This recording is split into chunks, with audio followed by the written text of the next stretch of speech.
I'm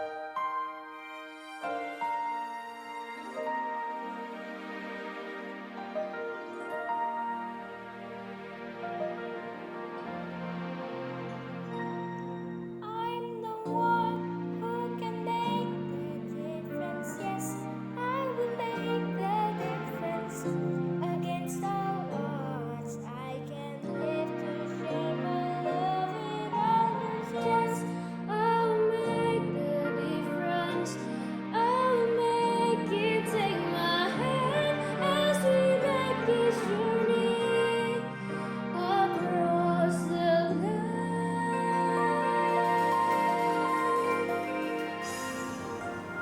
I'm the one who can make the difference. Yes, I'll make the difference. Against all odds, I can live to share my love with others. Yes, I will make the difference. I will make it. Take my hand as we make this journey across the land.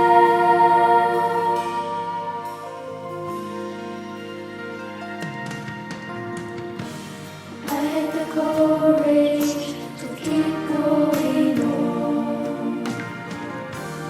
I had the faith when all hope was gone.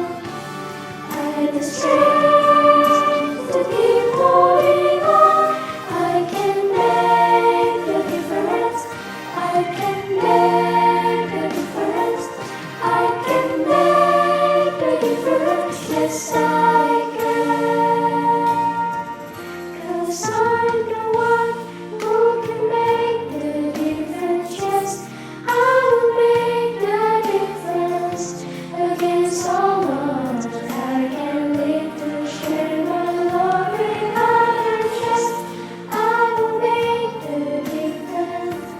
I will make it. Take my hand as we make this journey across the land.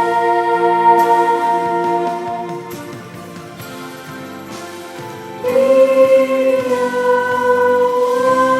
who can make the difference. Yes, we will make the difference. Against all odds, we can live to share our love with others. Yes, we will make the difference. We can make it. Take my hand as we make this journey across the land. We will make the difference. Across the land. We will make the difference. Across the land. We will make the difference. We will make it. Take my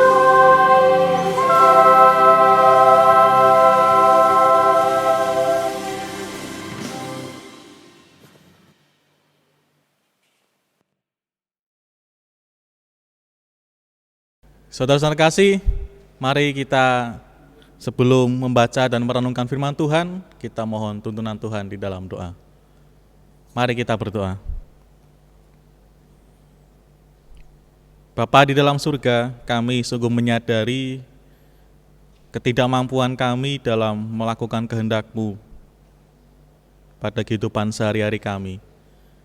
Maka kini ya Bapa, ketika kami merayakan hari turunnya Roh Kudus atas para orang percaya, kami pun sungguh mengharapkan Tuhan mengarahkan kami bagaimana kami menjalani hidup kami sehari-hari.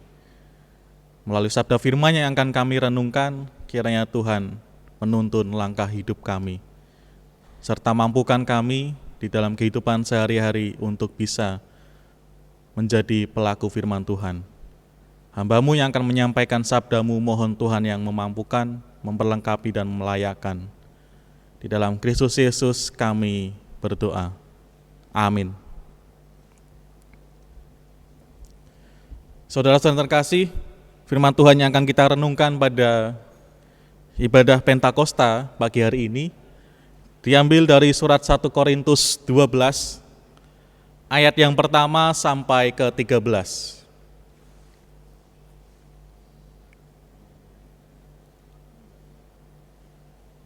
Satu Korintus 12 ayat 1 sampai 13 yang begini bunyi firman Tuhan.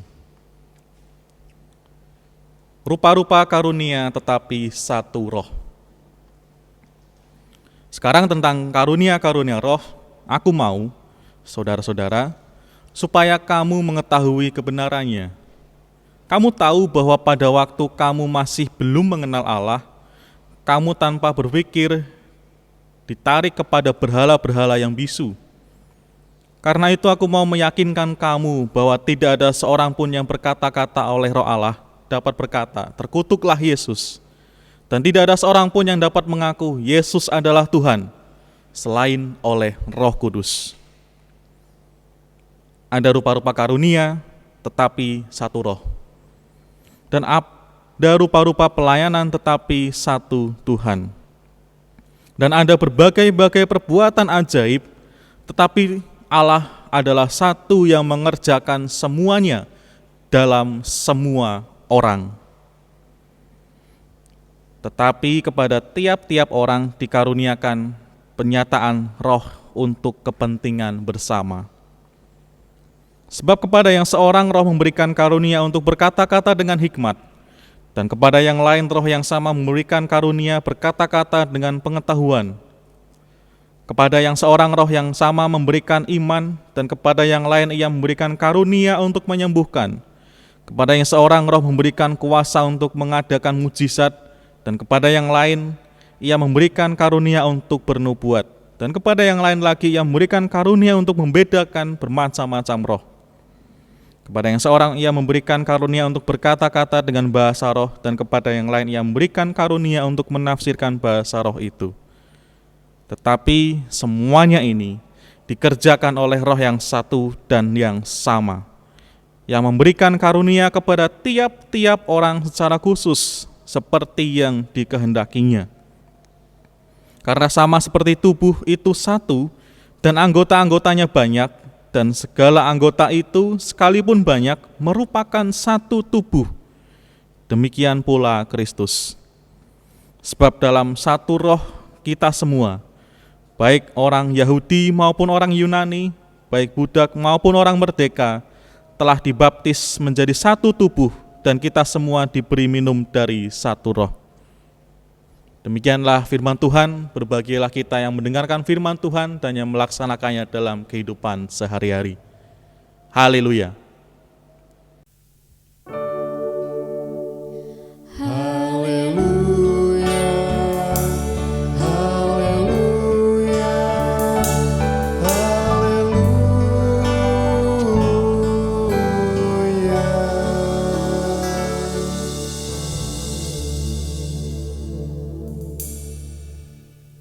Saudara-saudara terkasih, selamat pagi. Shalom. Dalam sebuah tim sepak bola, pemainnya ada 11. Kalau cuma 3 itu sepak takraw. Dari 11 orang itu, masing-masing punya posisi atau peranan yang berbeda-beda. Ada yang jadi striker atau penyerang. Tugasnya untuk mencetak gol. Ada yang berperan jadi gelandang atau pemain tengah. Tugasnya untuk mengatur permainan di lapangan. Itu pun masih macam-macam. Ada yang tugasnya untuk menyerang, gelandang serang. Ada gelandang bertahan, tugasnya bantu pertahanan. Ada juga yang bermain di sayap, menyisir sayap untuk menyerang dan bertahan. Ada juga pemain bertahan atau back. Ya tugasnya mencegah supaya lawan itu tidak sampai ke gawang. Lalu ada juga kiper atau penjaga gawang. Tugasnya ya untuk menjaga gawang supaya tidak kebobolan. Namanya juga penjaga gawang, kalau penjaga hati itu lagunya Ari Lasso. Saudara-saudara, baru bicara soal peranan atau tugas saja, itu sudah beraneka ragam. Belum lagi kalau bicara soal bagaimana cara atau gaya di dalam menjalankan tugas dan peranan itu akan semakin beragam lagi. Misalnya, posisi striker atau penyerang itu juga punya karakter yang beda-beda para penyerang itu. Ada striker atau penyerang yang mengandalkan kekuatan fisiknya. Jadi dia biasanya badannya tinggi, besar, kekar gitu. Jadi kalau berduel sama pemain lawan itu dia menang. Jadi dia mengandalkan itu supaya dia bisa mencetak gol. Itu misalnya kayak Zlatan Ibrahimovic atau Lukaku atau Balotelli gitu ya. Itu pemain-pemain yang badannya gede. Tapi ada juga pemain-pemain yang mengandalkan kecepatan atau kelincahan. Jadi badannya biasanya nggak terlalu besar. Dia juga punya kemampuan untuk menggocek bola sehingga bisa sampai ke gawang dan mencetak gol. Jadi beda, yang tadi mengandalkan fisik, yang satu mengandalkan kelincahannya. Misalnya kayak Lionel Messi gitu ya. Nah, tapi ada juga misalnya nih pemain yang kalau saudara-saudara kenal atau ingat ada pemain bola yang namanya Filippo Inzaghi. Dia sudah pensiun. Dia ini striker, tapi dia badannya nggak terlalu kekar, bahkan cenderung kurus. Dia larinya juga nggak kencang, goceknya juga kurang hebat, tapi dia menjadi legenda dan diandalkan waktu itu. Kenapa? Karena dia striker yang bisa memposisikan dirinya dengan sangat pas setiap permainan. Jadi ketika bola nyampe ke dia sudah tahu posisi yang pas biar bisa mencetak gol. Itu kelebihannya dia. Gitu ya. Jadi ini baru ngomongin soal striker, macam-macam cara dan gaya bermainnya. Itu kenapa Cristiano Ronaldo itu jadi andalan atau pemain bintang. Karena dia itu komplit. Badannya kuat, larinya kencang, goceknya hebat, tendangannya juga mantap. Makanya dia harganya mahal, sampai usia yang sudah 35 lebih pun dia masih jadi pemain andalan. Gitu. Nah, kalau bicara soal sepak bola ini, ada dua hal yang menarik. Yang pertama, tadi kan kita melihat bahwa 11 orang ini punya peran yang berbeda-beda. Dalam menjalankan perannya pun punya cara atau gaya yang berbeda-beda. Tetapi sekalipun macam-macam atau beraneka ragam seperti itu, mereka semua itu mendengarkan arahan dari satu orang yang sama, yaitu pelatihnya.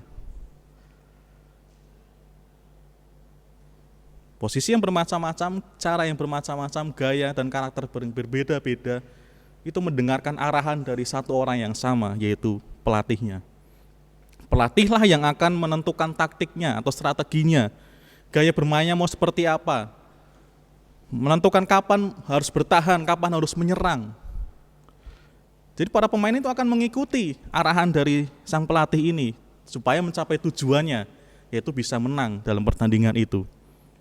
Jadi pemain sehebat apapun, kalau dia tidak mengikuti arahan pelatihnya, walaupun dia punya skill yang sangat hebat, tapi tidak mengikuti arahan pelatihnya, dia justru akan mempersulit timnya untuk bisa menang, untuk mencapai tujuannya. Jadi sehebat apapun ya kalau nggak mengikuti arahan pelatih ya, dia nggak berguna untuk timnya. Jadi seorang pemain itu pasti sudah tahu siapa yang harus dia ikuti arahannya, siapa yang harus dia dengarkan, kan? Yaitu pelatihnya. Kan nggak mungkin misalnya para pemain Barcelona, Lionel Messi, Anthony Griezmann, terus siapa lagi, Luis Suarez. Kan nggak mungkin mereka ini pemain Barcelona mendengarkan arahan dari Jajang Nurjaman, kan? Karena Jajang Nurjaman itu pelatih PS Barito Putra, bukan pelatih Barcelona. Jadi yang mereka dengarkan adalah arahan dari pelatih Barcelona. Harus seperti apa menjalani pertandingan. Gitu. Bahkan mungkin mereka pun nggak kenal siapa itu Jajang Nurjaman. Gitu. Nah, itu yang pertama. Yang kedua, dalam sebuah tim sepak bola, setiap pemain itu punya peranan. Setiap pemain punya peranan. Tidak mungkin tidak punya peran. Kan nggak mungkin misalnya dalam sebuah pertandingan sepak bola pelatihnya, kamu tugasnya menyerang, kamu bertahan, kamu menyisir di sayap, menyerang dari sayap, karena kamu lari kenceng. Terus ada satu pemain yang dibilang, kamu nggak usah ngapa-ngapain. Kamu di pojokan aja itu pegangin bendera yang ada di pojok lapangan itu gitu. Kan nggak mungkin seperti itu. Setiap pemain yang sudah ada di lapangan pasti punya peran dan tugasnya. Tidak mungkin dia hanya menjadi pemain pelengkap saja gitu. Jadi setiap pemain pasti punya peranan. Karena namanya juga pemain sepak bola, bukan penonton. Kalau penonton memang hanya bisanya melihat, kadang komentarin, kadang nyalah-nyalahin gitu. Tapi kalau pemain dia merasakan capeknya, merasakan jatuh bangunnya, berjibaku, bahkan kadang juga harus cedera oleh karena bermain itu. Saudara-saudara kasih, seperti itulah kira-kira gambaran tentang beraneka ragam karunia roh yang dijelaskan oleh Rasul Paulus di dalam surat 1 Korintus yang kita baca tadi. Yang pertama, sebagaimana para pemain sepak bola itu punya peran dan cara bermain yang beraneka ragam, karakternya yang bermacam-macam, kemampuannya yang berbeda-beda, tapi mereka diarahkan oleh satu orang yang sama, yaitu pelatihnya. Demikian pula dengan kita orang percaya. Meskipun kita masing-masing kita memiliki karunia yang bermacam-macam, namun kita semua ini digerakkan dan diarahkan oleh satu roh yang sama. Kita lihat di ayat yang keempat sampai keenam, di sana sangat jelas menggambarkan hal ini. Ada rupa-rupa karunia, tetapi satu roh. Dan ada rupa-rupa pelayanan, tetapi satu Tuhan. Dan ada berbagai-bagai perbuatan ajaib, tetapi Allah adalah satu yang mengerjakan semuanya dalam semua orang. Rupa-rupa karunia, tetapi satu roh yang menggerakkan dan mengarahkannya. Tugas kita, ya mengikuti saja arahan dari roh Allah itu. Bukan malah mementingkan diri kita sendiri. Karena kita ini digerakkan oleh roh yang sama, yang satu. Dan tentunya mengarah pada tujuan yang sama pula. Seperti kalau tim sepak bola pasti punya tujuan yang sama. Diarahkan untuk bisa mencapai tujuan, yaitu bisa menang. Semua karunia, semua talenta diarahkan untuk menuju ke sana. Lalu apa tujuan yang mau kita tuju? Dengan berbagai macam karunia yang ada di dalam setiap kita. Tak lain adalah untuk memperkenalkan Allah. Kenapa? Karena supaya orang bisa percaya dan memuliakan Allah, itu kan tujuannya, supaya kita kan diutus sebagai orang Kristen itu untuk apa yang diutus oleh Tuhan Yesus? Jadikanlah semua bangsa muridku. Jadi kita punya tugas panggilan untuk membuat semua bangsanya di dunia ini menjadi murid Tuhan, menjadi orang yang percaya dan memuliakan Tuhan. Itu tujuannya. Tetapi supaya sampai ke sana, bagaimana mungkin orang bisa percaya dan memuliakan Tuhan kalau tidak mengenal Tuhan kita? Maka yang pertama kita harus lakukan adalah memperkenalkan Allah. Itu tujuannya, itu goalnya. Lalu bagaimana caranya? Yaitu dengan cara melalui lisan dan tindakan kita sehari-hari. Itu orang yang melihatnya akan tertarik untuk mengenal siapa Allah kita. Kalau misalnya setiap hari seseorang itu kerjanya menipu sana sini, kerjanya itu mencuri, kerjanya itu misalnya merendahkan atau menghina orang lain, dan itu dilakukannya terus-menerus, orang yang melihatnya bagaimana mungkin akan tertarik untuk mengenal siapa Tuhannya, siapa Allahnya. Tapi kalau setiap hari yang dilakukan oleh seseorang itu adalah mau berbagi, ramah, orang yang sabar, kemudian mau bergaul dengan banyak orang, itu pasti orang akan tertarik. Kok dia bisa seperti itu? Apa yang membuatnya seperti itu? Siapa yang mengajarkannya? Apa yang menggerakkannya bisa seperti itu? Jadi melalui lisan dan tindakan kita akan memperkenalkan Allah kepada dunia ini. Tapi ingat, Roh Kudus menuntun kita supaya kita bisa membuat Allah semakin dikenal. Allah lah yang semakin dikenal, bukan kita yang semakin dikenal. Karena inilah godaan kita sebagai utusan Tuhan. Mari kita merenungkan lagi, kalau kita melakukan sesuatu untuk Tuhan dalam tugas pelayanan kita, dalam pekerjaan-pekerjaan yang kita lakukan, siapa yang lebih ingin kita perkenalkan? Diri kita sendiri atau Tuhan? Kalau kita masih menganggap bahwa aku melakukan ini supaya orang lebih mengenalku, kita harus merenungkan lagi. Pekerjaan pelayanan kita itu apakah sudah turut dengan kehendak Tuhan atau tidak? Itu yang pertama. Jadi seperti pemain sepak bola yang bermacam-macam gaya dan tugas tapi mendengarkan satu arahan yang sama, kita pun orang percaya punya berbagai macam tugas pelayanan, berbagai macam karunia, talenta yang diberikan kepada kita, tapi kita mendengarkan satu Tuhan yang sama, satu roh yang sama yang menggerakkan kita, dan tujuannya satu, untuk memperkenalkan Allah sehingga Allah semakin dipermuliakan. Kemudian yang kedua, sebagaimana setiap pemain di lapangan, pemain sepak bola di lapangan pasti punya peranan, demikian juga setiap orang percaya pasti punya peranan di dalam pekerjaan Tuhan. Itu artinya tidak ada orang percaya yang hanya jadi penonton saja. Kita semua adalah pemainnya. Kenapa?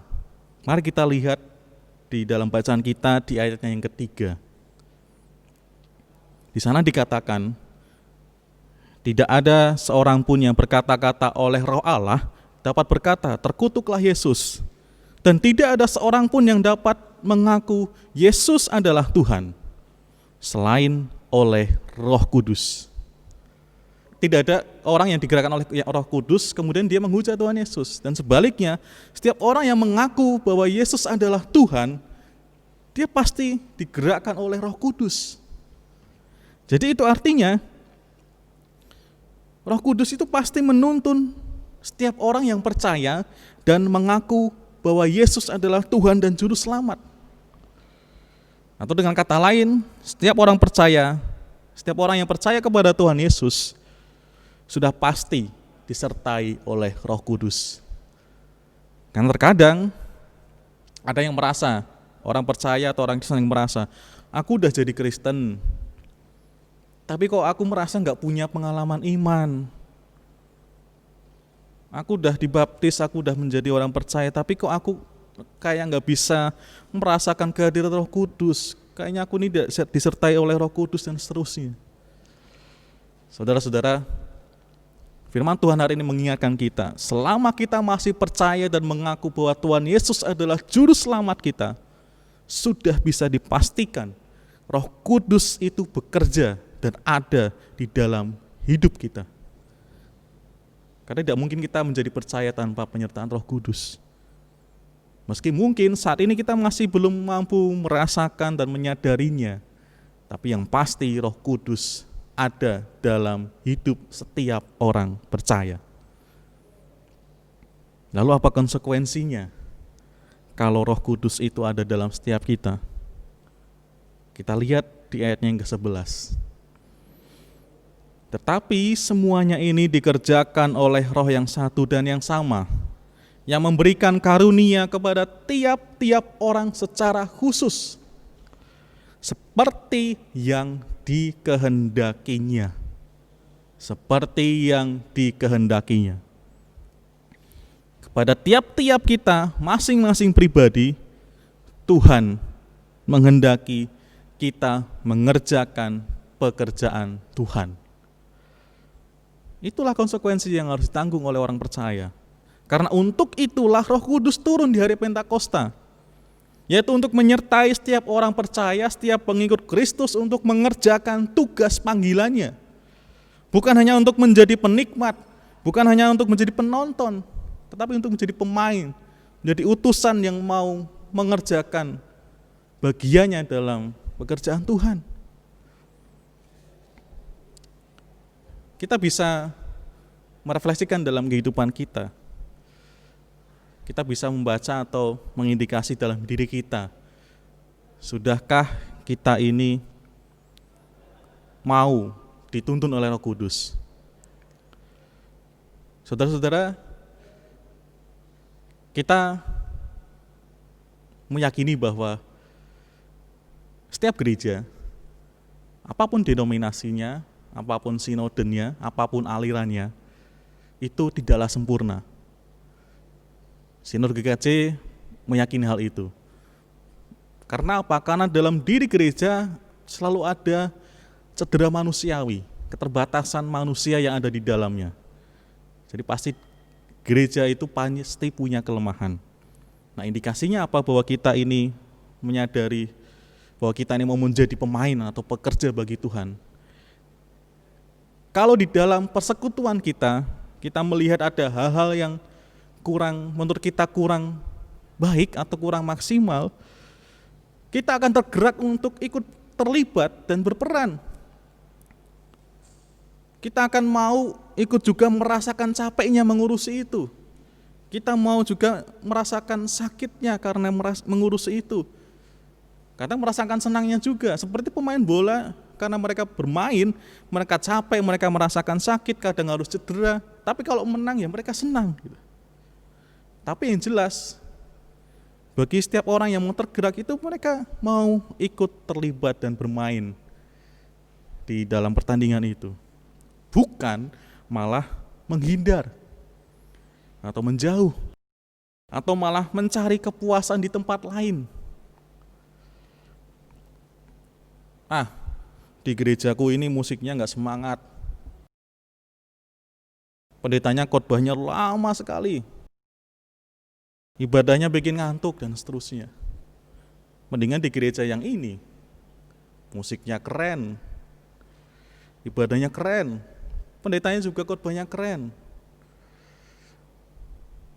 Itu artinya kalau kita mulai merasakan seperti itu, saya tidak bilang itu salah, tetapi kita perlu merenungkan lagi.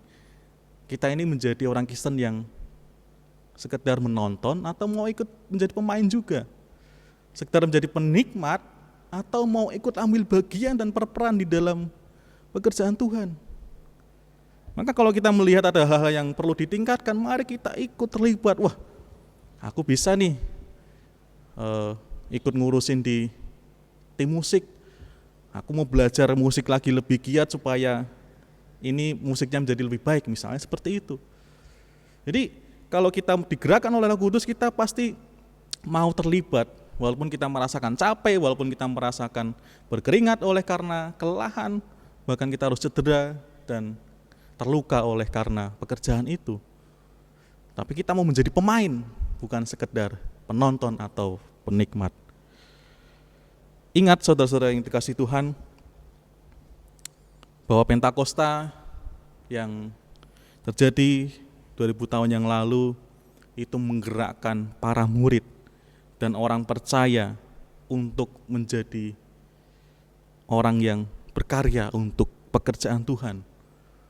Menjadi pemain, bukan sekedar penonton atau penikmat. Yang kalau tidak dipuaskan, yang kalau kecewa, pergi begitu saja. Meninggalkan tanggung jawabnya. Tidak seperti itu. Roh Kudus menggerakkan setiap orang untuk terlibat dalam karya Tuhan. Saudara-saudara terkasih, beragam karya dalam Roh Kudus. Itu artinya setiap karya pelayanan yang kita kerjakan itu digerakkan oleh satu roh yang sama, yaitu Roh Allah yang sudah turun di dalam diri setiap orang percaya. Roh itu menuntun pada tujuan yang sama, yaitu Tuhan semakin dikenal dan dimuliakan. Jadi tugas kita adalah untuk memperkenalkan Tuhan kepada dunia.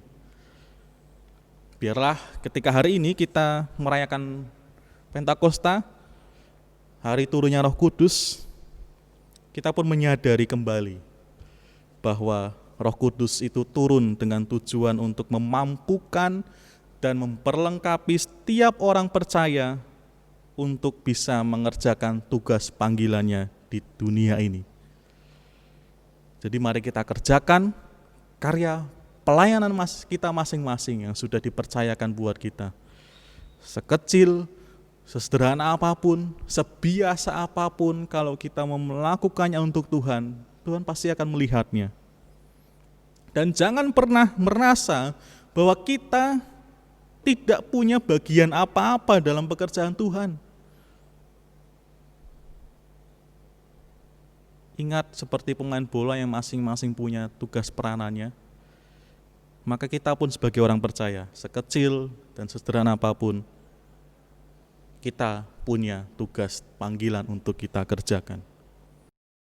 Terlebih di tengah masa pandemi ini, saudara-saudara yang kasih Tuhan, biarlah Roh Kudus itu menggedor-gedor pintu hati kita untuk mau terlibat di dalam karya pemulihan Allah bagi dunia ini dengan berbagai macam karya di dalam Roh Kudus. Amin.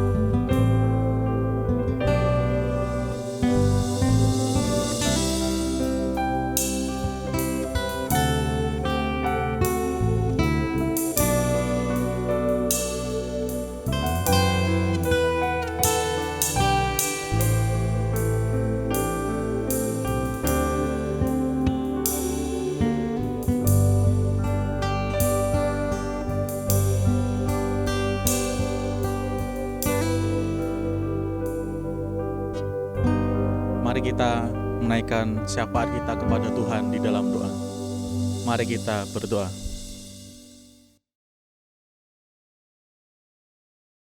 Bapa di dalam surga, Allah yang Maha Kasih, bersyukur ya Tuhan, hari ini Tuhan beri kami kesempatan untuk merayakan hari Pentakosta, di mana Tuhan telah mencurahkan Roh-Mu atas kami orang yang percaya dan menantikan janji Tuhan. Dan penyertaan-Mu itu kami rasakan hingga sampai saat ini, ketika kami menjalani pergumulan hidup kami di dunia, ketika kami menghadapi berbagai macam kesulitan, ketika kami digerakkan untuk mau ambil bagian dalam pekerjaan Tuhan, kami sungguh merasakan Roh Kudus itu ada bersama dengan kami. Bersyukur atas firman-Mu yang kembali mengokohkan kami di dalam pekerjaan pelayanan kami, bahwa meskipun kami memiliki berbagai macam karunia, tugas panggilan, tugas pelayanan yang berbeda-beda, tapi kami digerakkan oleh Roh yang sama.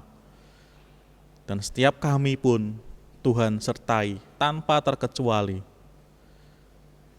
Kami juga Tuhan ingatkan bahwa di dalam menjalani tugas pelayanan kami tak pernah Tuhan tinggalkan.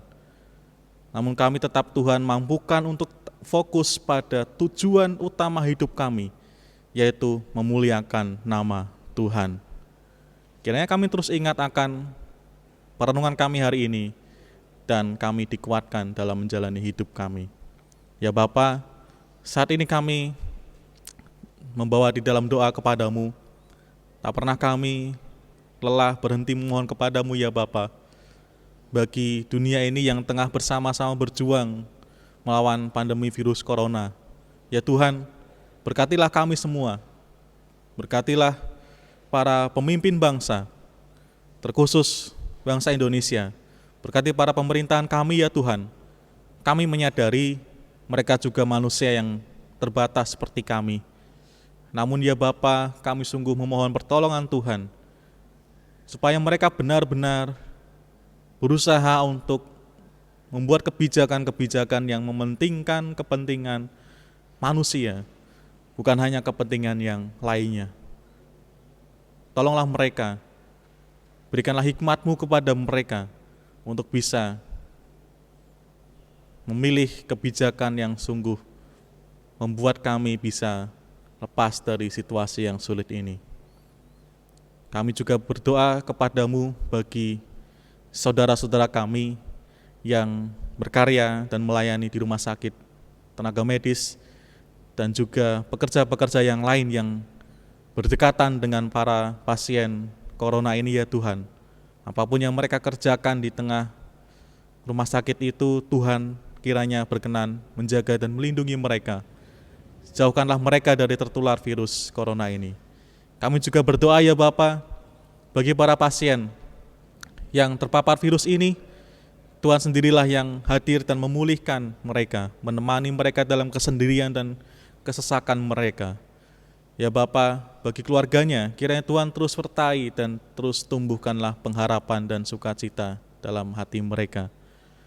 Ya Bapa, kami juga berdoa bagi seluruh masyarakat yang ada di manapun, terkhusus di Indonesia ini. Tolong kami untuk sungguh-sungguh menyadari bahwa ini adalah peristiwa yang luar biasa, yang berbeda dari tahun-tahun sebelumnya. Tolong kami untuk tetap menjaga diri kami dan sesama kami dengan baik. Berikanlah kami kesadaran dan hikmat-Mu untuk bisa melakukan ini ya Tuhan. Ya Bapa, kami sungguh menyadari melalui pandemi ini, kami sungguh manusia yang tak berdaya dan lemah di hadapan Tuhan. Kiranya pandemi ini bisa semakin mendekatkan kami kepada Tuhan.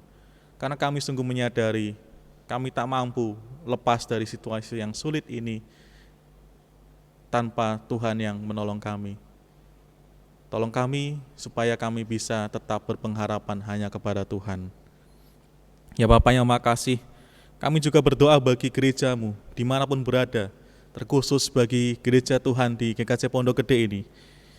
Tuhan berkatilah tugas pelayanan kami di tengah situasi yang sulit ini. Tuhan terus mampukan kami. Tuhan terus gerakkanlah kami untuk bisa menjadi pewarta kasih Tuhan, untuk memperkenalkan Tuhan kepada dunia ini. Bahwa kami, para pengikut-Mu, para orang yang percaya kepada Tuhan, mau mengabarkan kasih kepada dunia ini. Tolong kami, berikanlah kami semangat senantiasa, kesehatan dan kekuatan untuk menjalankan tugas kesaksian dan pelayanan kami, untuk berbagi kepada saudara-saudara kami yang kondisinya terdampak oleh virus corona ini. Ya Tuhan, kami juga berdoa bagi upaya kami untuk memelihara iman kami di tengah jemaat-Mu. Dengan berbagai keterbatasan yang kami miliki, Tuhan tolonglah kami. Setiap upaya yang kami lakukan kiranya boleh semakin menguatkan iman kami kepada Kristus, semakin membuat kami menyadari kelemahan dan keterbatasan kami. Berkatilah para petugas dan juga pelayan yang ada di dalam ibadah yang kami kerjakan ya Tuhan. Kiranya Tuhan yang menguatkan dan menolong kami semua untuk terus melayani untuk kemuliaan nama Tuhan. Kami juga berdoa ya Bapa bagi jemaat-Mu yang tengah di dalam pergumulan pribadi maupun keluarganya. Bagi setiap pribadi yang merindukan berjumpa dengan pasangan hidupnya, Tuhan yang hadir dan menolongnya. Setiap pribadi yang merindukan untuk memperoleh pekerjaan, terlebih di situasi yang sulit ini, Tuhan yang menolong dan memberikannya seturut dengan kehendak Tuhan. Bagi setiap keluarga yang hingga saat ini masih terus merindukan hadirnya buah hati dalam kehidupan keluarga mereka, Tuhan tolonglah dan dengarkanlah permohonan dan kerinduan mereka. Demikian pula bagi setiap keluarga yang tengah ada dalam pergumulan, relasi yang kurang harmonis dalam kehidupan mereka, Tuhan yang hadir dan mendamaikan, memulihkan kembali setiap sukacita dalam hati pribadi-pribadi yang ada di dalamnya. Ya Bapak yang makasih, kami juga berdoa bagi saudara-saudara kami yang tengah sakit. Kami berdoa bagi Ibu Suminah, Ibu Endang Suwanto, Ibu Sikam, Bapak Ayus Elia Kristianto, Ibu Dini Sumanto, Bapak Priya Utomo, Bapak Rohadi Sanyoto, Ibu Sumini Widarno, Bapak Agus Setiono, Ibu Tribaktining Nagari, Ibu Herni Agus Sukoco, Saudara Andreas Prastohir Lambang, Bapak Kartikartoswito, Bapak Guntarjo Tobing, Bapak Triyuwono, Ibu Suparjo, Ibu Purwanti Miroso, Ibu Tinon Ananda, Bapak Freddy Prasetyo, Ibu Titik Asyati Isnianto, Ibu Katarina Yulianti, Bapak Pendeta Emeritus Sularso Sopater, Ibu Yuliana Lalau, Ibu Erna Andi, Bapak Matwi Karyo, Ibu Louis Sumirah, Bapak Widi Slamet Rianto, Ananda Maksima, Ibu Dwi Asih Lestariati Budyo, Ibu Oktaviani Kundimang, dan Ibu Norlin Lalau. Tuhan kiranya berkenan hadir dan berkati saudara-saudara kami yang tengah dalam sakit maupun keterbatasan fisiknya ini ya Tuhan. Kiranya Roh Kudus-Mu lah yang menguatkan mereka di tengah sakit dan keterbatasan mereka. Kami juga berdoa ya Bapa bagi saudara-saudara kami, anak-anak maupun anggota keluarga kami yang tengah bertugas maupun studi di luar kota, terlebih yang saat ini masih belum bisa berkumpul bersama dengan kami. Tuhan tetap menjaga dan melindungi mereka.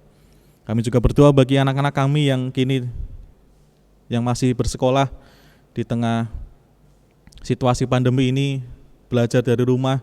Tuhan terus kuatkan mereka, tambahkanlah terus sukacita atas diri mereka. Dan juga bagi anak-anak yang harus berjuang untuk naik ke jenjang pendidikan yang lebih tinggi lagi di dalam mencari sekolah, Tuhan yang terus sertai setiap upayanya, berkatilah setiap harapan mereka, kiranya seturut dengan kehendak Tuhan, boleh mendapatkan sekolah yang terbaik dari Tuhan. Kami juga berdoa bagi setiap pribadi yang harus bekerja di tengah situasi pandemi ini, baik dari rumah maupun dari kantornya, atau dimanapun, Tuhan yang terus menjaga dan melindungi mereka. Ya Bapa yang Maha Kasih, sungguh kami memiliki banyak sekali hal yang ingin kami ungkapkan kepadamu. Namun karena kami menyadari akan keterbatasan kami, maka inilah ya Bapa seru permohonan kami. Dan kini kami akan mengakhiri doa permohonan kami ini dengan kami akan bersama-sama menyanyikan nyanyian doa Bapa kami seperti yang Tuhan Yesus ajarkan kepada kami.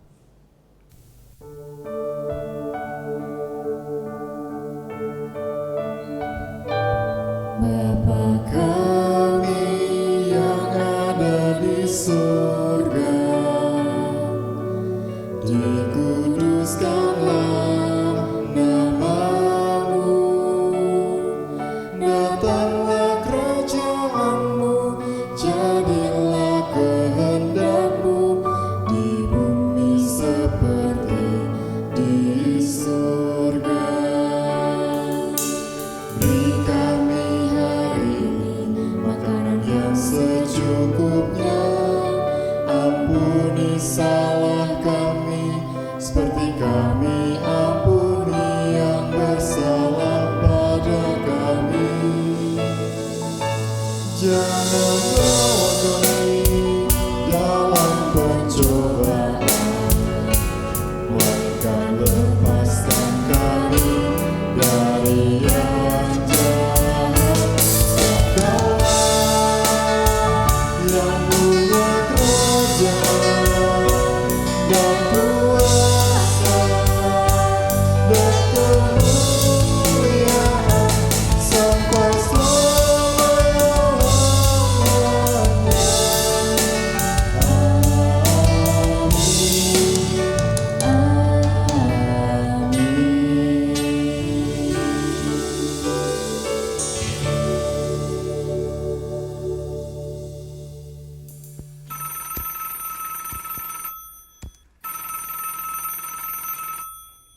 Halo?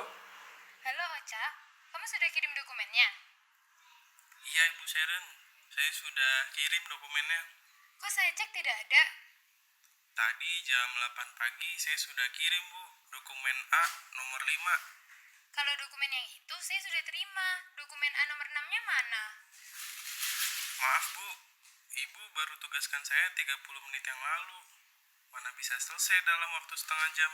Bagaimana sih kamu? Itu kan tugas sederhana. Biasanya bisa cepat. Iya Bu, biasanya kan pakai komputer kantor. Kita kan kerja dari rumah, saya pakai laptop sendiri. Lebih lambat kerjanya. Aduh, banyak alasan kamu. Ya udah terserah kamu kapan jadinya. Payah.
bukan